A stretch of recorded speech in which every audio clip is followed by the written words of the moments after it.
ብዙ ሰው ግሪን ካርድ ስላለኝ ብቻ በአሜሪካ ላይ የፈለግኩትን ነገር ማድረግ እችላለሁ ብሎ ነው የሚያስበው። ነገር ግን ግሪን ካርድ በእጃችሁ ስላለ ብቻ የፈለጋችሁትን ነገር ማድረግ ትችላላችሁ ማለት አይደለም። በግሪን ካርዳችሁ ማድረግ የምትችሉት እንዲሁም በግሪን ካርዳችሁ ደግሞ ማድረግ የማትችሉት ነገሮች አሉ በመንግስት የተቀመጡ። ስለዚህ በዛሬ ቪዲዮ በግሪን ካርዳችን ማድረግ የምንችላቸውን 5 ነገሮች እንዲሁም ደግሞ በግሪን ካርዳችን ማድረግ የማንችላቸውን 5 ነገሮች የምነግራችሁ ይሆናል። ስለዚህ ግሪን ካርድ በእጃችሁ የሚገኝ ሰዎች በሙሉ ግዴታ ይህ ቪዲዮ ይመለከታችኋል። በግሪን ካርዴ ማድረግ እችላለሁ ብላችሁ ማድረግ የማይቻሉ ነገሮችን አድርጋችሁ ዋጋ ላለመክፈል ይህ ቪዲዮ ሙሉ መከታተል ይኖርባችኋል። ነገር ግን ከዛ በፊት እኔን ለማታውቁኝ ሰዎች ጆሲ ይባላለሁ። እንደዚህ አይነት ከዩኤስ ኢሚግሬሽን ጋር የተገናኙ ቪዲዮዎች ነው ማዘጋጀው። ስለዚህ እንደዚህ አይነት ቪዲዮዎችን ማግኘት የምትፈልጉ ሰዎች ቻናሉን ሰብስክራይብ ማድረጋችሁ እንዳትረሱ፣ ቪዲዮንም ላይክ እያደረጋችሁ ጀምሩት። እንዲሁም ይህ ቪዲዮ ያስፈልገዋል እንዲሁም ይጠቅመዋል ለምትሉት ሰው ሼር ማድረጋችሁን እርግጠኛ ሁኑ። ቪዲዮንም ላይክ እያደረጋችሁ ጀምሩት። ወደ ጉዳያችን ንግባ።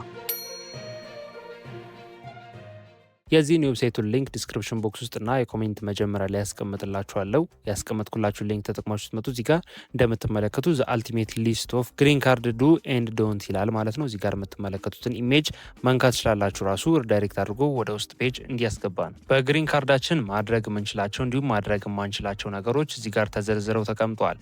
በመጀመሪያ ደረጃ በግሪን ካርዳችን ማድረግ የማንችላቸው 5 ነገሮች ምንድናቸው የሚሉትን ልንገራችሁ። የመጀመሪያው በግሪን ካርዳችን ማድረግ የማንችለው ነገር ማለትም ግሪን ካርድ ስላለን ብቻ ማድረግ ከማንችላቸው ነገሮች የመጀመሪያው ቮት ማድረግ ነው። ወይም ለፌዴራል ኢሌክሽን ምርጫ መምረጥ አንችልም። የፕሬዚዳንት ምርጫ በሚደረግበት ጊዜ ግሪን ካርድ ስላለን ወይም ፐርማነንት ሬዚደንስ የምንለው በእጃችን ስላለ ብቻ ምርጫ መምረጥ አንችልም። እንዲሁም ጥፋቶችን ካጠፋን ዲፖርት ከመደረግ አያተርፈንም ወይም ዲፖርት መደረግ እንችላለን ማለት ነው። ግሪን ካርድ በእጃችን ስላለ ብቻ ከዲፖርቴሽን ይከለክለኛል ወይ ደግሞ ዲፖርት ከመደረግ ያተርፈኛል የሚሉ ሀሳቦች ተቀባይነት የላቸውም። ግሪን ካርድ ቢኖረንም ባይኖረንም ምርጫ መምረጥ አንችልም። እንዲሁም ዲፖርቴሽን ሊፈጸምብን እንደሚችል ማወቅ አለባችሁ። በሁለተኛ ደረጃ ከአሜሪካ ውጪ ወጥታችሁ 1 ዓመትና ከዚያ በላይ መቆየት አትችሉም። ግሪን ካርድ በእጃችሁ ስላለ ብቻ እንደፈለጋችሁ የፈለጋችሁት ሀገር ቆይታችሁ ተመልሳችሁ ደግሞ ወደ አሜሪካ ልግባ ማለት አይቻልም።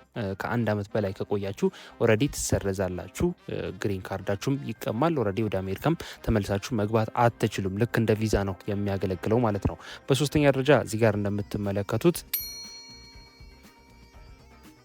ግሪን ካርድ ስላላችሁ ብቻ ፓስፖርት በእጃችሁ መያዝ አይጠበቅባችሁም ማለት አይደለም። ስለዚህ ግሪን ካርድ በእጃችሁ ቢኖርም እንኳን ለምሳሌ የኢትዮጵያ ፓስፖርት ሊሆን ይችላል ያላችሁ ወይም የኢትዮጵያ ዜግነት ነው ያላችሁ። ስለዚህ ግሪን ካርዱን ይዛችሁ አብራችሁም የኢትዮጵያን ፓስፖርት መያዝ አለባችሁ። የሌላ ፓስፖርትም ካላችሁ ማለትም ዜግነት ማለት ነው መያዝ አለባችሁ። የአሜሪካ ዜግነት እስኪሰጣችሁ ድረስ ወይም ሲቲዝን እስክትሆኑ ድረስ ግዴታ ግሪን ካርዱንም እንዲሁም ያላችሁን ፓስፖርትም መያዝ ይጠበቅባችኋል። ይህ ግዴታና አስገዳጅ ነገር ነው። ግሪን ካርድ ስላለኝ ብቻ እንደፈለግኩኝ ግሪን ካርዷን ብቻ አንጠልጥዬ መጠቀም እችላለሁ፣ ፓስፖርት መያዝ አይጠበቅብኝም የሚሉ ነገሮች በፍጹም የተሳሳቱ መረጃዎች ስለሆኑ ዋጋ ላለመክፈል ግዴታ ግሪን ካርዳችሁን ስትይዙ አብራችሁ ያላችሁን ፓስፖርት የኢትዮጵያም ሆነ የኤርትራም ሆነ የማንኛውም ሀገር ፓስፖርታችሁን አብራችሁ መያዝ ይጠበቅባችኋል። አራተኛ ግሪን ካርድ ስላላችሁ ብቻ ማድረግ ከማትችሉት ነገር መካከል ለምርጫ መወዳደር አትችሉም። ግሪን ካርድ ስላላችሁ ብቻ ለገቨርንመንት ምርጫዎች መሳተፍ አትችሉም ወይ ደግሞ ይሄ ሜምበር መሆን አትችሉም። የኮንግረስ ሜምበር ለመሆን መወዳደር አትችሉም። እንዲሁም መንግስት ለመሆንም መወዳደር ፕሬዚዳንት ለመሆንም መወዳደር አትችሉም ማለት ነው። ስለዚህ ግሪን ካርድ ስላላችሁ ፖለቲካ ውስጥ መግባት ትችላላችሁ ማለት አለመሆኑን እንድታውቁት ያክል ነው። አምስተኛ ግሪን ካርድ ስላላችሁ ማድረግ ከማትችሉት ነገር መካከል የፌዴራል ስራዎችን ማለትም የመንግስት ስራዎችን መስራት አትችሉም። ግሪን ካርድ ቢኖራችሁም ፐርማነንት ሬዚደንስ የምንለው ነገር ቢኖራችሁም እንደፈለጋችሁ የፈለጋችሁት ቦታ ሄዳችሁ ስራ መስራት እንድትችሉ የሚፈቅድ ዶክመንት ቢሆንም የመንግስት ስራዎችን ማለትም አንዳንድ ፌዴራል ጆቦችን መስራት አትችሉም። የመንግስት ስራዎችን መስራት አትችሉም። ለምሳሌ ሃይ ሴኩሪቲ የሚፈልጉ የመንግስት ስራዎችን መስራት አይቻልም ማለት ነው። ስለዚህ እነዚህ ስራዎች ማለትም ሃይ ሴኩሪቲ የሚፈልጉ እንዲሁም አንዳንድ ትልልቅ የሚባሉ የመንግስት ስራዎችን ለመስራት ግዴታ የአሜሪካ ዜግነት ስለሚጠይቅ ማለት ነው። ስለዚህ በግሪን ካርዳችን ማድረግ ከማንችላቸው ነገሮች ውስጥ 5ቱ ዋና ዋና የሚባሉት ብዙ ሰው የሚሸወድበትና የሚሳሳትበት ነገሮች እነዚህን ይመስላሉ። አሁን ደግሞ ግሪን ካርድ ስላለን ማድረግ የምንችላቸው 5 ነገሮችን እነግራችኋለሁ ቀጥዬ። የመጀመሪያው ግሪን ካርድ በእጃችን ስላለ ማድረግ ከምንችላቸው ነገሮች መካከል እዚህ ጋር እንደምትመለከቱት ላይቭ ኤንድ ወርክ ኤኒዌር ይላል። ይህ ምን ማለት ነው? የፈለጋችሁት ግዛት ላይ ማለትም በአሜሪካ ማለት ነው የፈለጋችሁት ግዛት ላይ መኖር እንዲሁም መስራት ትችላላችሁ። መስራት ሲባል ግን ቅድም እንደነገርኳችሁ የመንግስት ስራዎችን ሳይሆን የግል የሆኑ ስራዎችን እንዲሁም ትልልቅ ደረጃ የማይፈልጉ ሃይ ሴኩሪቲ ያልሆኑ የመንግስት ስራዎችንም መስራት እንድትችሉ አቅም ይሰጣችኋል ማለት ነው። ስለዚህ ግሪን ካርድ ስላላችሁ የመጀመሪያው ማድረግ የምትችሉት የፈለጋችሁት ቦታ መኖር እንዲሁም የፈለጋችሁትን ስራ መስራት፣ ተንቀሳቅሳችሁ የፈለጋችሁት ግዛት ሄዳችሁ መስራት ትችላላችሁ። እንዲሁም የራሳችሁን ቢዝነስም መጀመር መክፈትም የሚያስችል ነፃነትን ይሰጣችኋል የመጀመሪያው። ሁለተኛው ትራቭል ኢንተርናሽናል ይላል። ይህ ምን ማለት ነው? ግሪን ካርድ ስላላችሁ ብቻ የፈለጋችሁት ሀገር መሄድ ትችላላችሁ። ነገር ግን ያ የምትሄዱበት ሀገር ተቀባይነት ካለው ወይ ደግሞ የሚቀበላችሁ ከሆነ ማለት ነው የፈለጋችሁት ሀገር ሄዳችሁ የሚቀበላችሁ ሀገር ማለት ነው መመለስ ትችላላችሁ። ነገር ግን ስትመለሱ ግዴታ 6 ወር መቆየት የለባችሁም። ከ6 ወር በላይ ከቆያችሁ ችግር ይፈጥራል ማለት ነው፣ ወይ ደግሞ ጥያቄ ትጠየቃላችሁ። 1 ዓመት ከሆነ ደግሞ የቆያችሁት ማለትም የሆነ ሀገር ሄዳችሁ 1 ዓመት ከሆነ የቆያችሁት በምትመለሱበት ጊዜ ሙሉ በሙሉ ግሪን ካርዱን ይቀሟችኋል። እንዲሁም ወደ አሜሪካ መግባት አትችሉም። 6 ወር ከሆነ ግን ወይም ከ6 ወር በታች ከሆነ ግን መግባት ትችላላችሁ። ልክ 6 ወር ሲሞላው ጥያቄዎችን ትጠየቃላችሁ፣ ኢንተርቪው ትደረጋላችሁ፣ ለምን እንደቆያችሁ ትጠየቃላችሁ ማለት ነው። ስለዚህ ሁለተኛ ግሪን ካርድ ስላላችሁ ማድረግ የምትችሉት ትራቭል ኢንተርናሽናሊ ነው። ሶስተኛ ግሪን ካርድ ስላላችሁ ማድረግ ከምትችሉት ነፃነቶች ወይም አቅሞች መካከል ፋሚሊ ሜምበሮቻችሁን ስፖንሰር ማድረግ ትችላላችሁ። ይህ ምን ማለት ነው? የቤተሰብ አባላችሁን ወደ አሜሪካ ማምጣት ትችላላችሁ። ነገር ግን ማምጣት የምትችሉት መጠን አለው። ወይም ዜግነት ስላላችሁ እንደምታመጡት የፈለጋችሁት ሰው አንስታችሁ እንደምታመጡት ሁሉ አሁንም ግሪን ካርድ ስላላችሁ የፈለጋችሁትን ቤተሰብ አባል ወይም የፈለጋችሁት ሰው ማምጣት ትችላላችሁ ማለት አይደለም።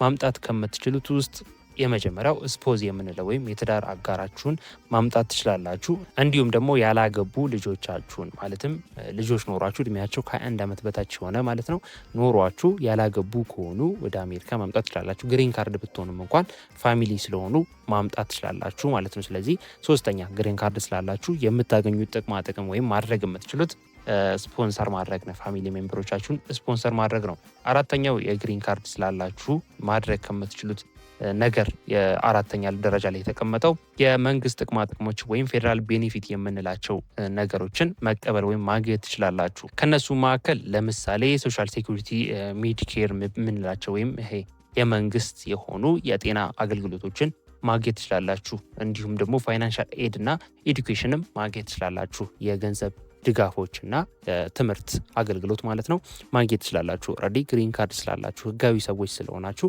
እንደነገርኳችሁ የሶሻል ሴኩሪቲ እንዲሁም ደግሞ ሚድኬር እንዲሁም ፌዴራል ፋይናንስ ኤድ እንዲሁም ኤዱኬሽን የሚባሉትን አገልግሎቶች ወይም ቤኔፊቶች ማግኘት ትችላላችሁ ግሪን ካርድ በእጃችሁ ስለሚገኝ ብቻ። አምስተኛና የመጨረሻ ግሪን ካርድ በእጃችሁ ስላለ ማግኘት ከምትችሉት ጥቅማ ጥቅም እንዲሁም ማድረግ ከምትችሉት ነገር ግሪን ካርድ በእጃችሁ ስላለ ማለት ነው ለአሜሪካ ዜግነት አፕላይ ማድረግ ትችላላችሁ። ግሪን ካርዱ 5 ዓመት ሲሞላችሁ እንዲሁም ግሪን ካርዱ በጋብቻ ከሆነ ደግሞ ያገኛችሁት 3 ዓመት ሲሞላችሁ ለአሜሪካ ዜግነት ቀጥታ ያለምንም እርዳታ ያለምንም ችግር ያለምንም ሌላ ተጨማሪ ነገር ቀጥታ አፕላይ አድርጋችሁ የአሜሪካ ዜግነት ማግኘት ትችላላችሁ ማለት ነው። ስለዚህ ይህ በግሪን ካርዳችሁ ማድረግ የምትችሏቸው 5 ነገሮች ናቸው። ቀደም ሲል የነገርኳችሁ ደግሞ በግሪን ካርዳችሁ ማድረግ የማትችሏቸው ግሪን ካርድ ስላላችሁ ብቻ ማድረግ የማትችሏቸውን ነገሮች ነው ሼር ለማድረግ የሞከርኩት። አሪፍ ኢንፎርሜሽን እንዲሁም በግልጽና በአጭሩ ለማስረዳት እንደሞከርኩኝ ተስፋ አድርጋለሁ። ሀሳብ አስተያየት እንዲሁም ጥያቄያችሁን ኮሜንት ላይ ጻፉልኝ። ይህ ቪዲዮም ያጠቅመዋል ያስፈልገዋል ለምትሉት ቤተሰብ ጓደኛ ቪዲዮን ሼር ማድረጋችሁን እርግጠኛ ሁኑ። ለዚህ ቻናል አዲስ የሆናችሁም ሰዎች እንደዚህ አይነት ከዩኤስ ኢሚግሬሽን ጋር የተገናኙ ቪዲዮዎች ስለሆነ ማዘጋጀው ቻናሉን ሰብስክራይብ ማድረጋችሁን እርግጠኛ ሁኑ። ቪዲዮንም ምን ያህል እንደወደዳችሁት እንደተጠቀማችሁ እንደተመቻችሁ ላይክ ያረጋችሁ አሳውቁኝ። ላይክ ባረጋችሁ ቁጥር ምን ያህል እየወደዳችሁት እንደሆነ ስለምረዳ በርካታ እንደዚህ አይነት ቪዲዮዎች እንዳዘጋጅላችሁ ይረዳኛል። ስለዚህ ሁላችሁም ላይክ ያረጋችሁ እንደወደዳችሁ ታሳውቁኝ። በቀጣይ በሌላ በአሪፍ መረጃ እንገናኛለን። መልካም ጊዜ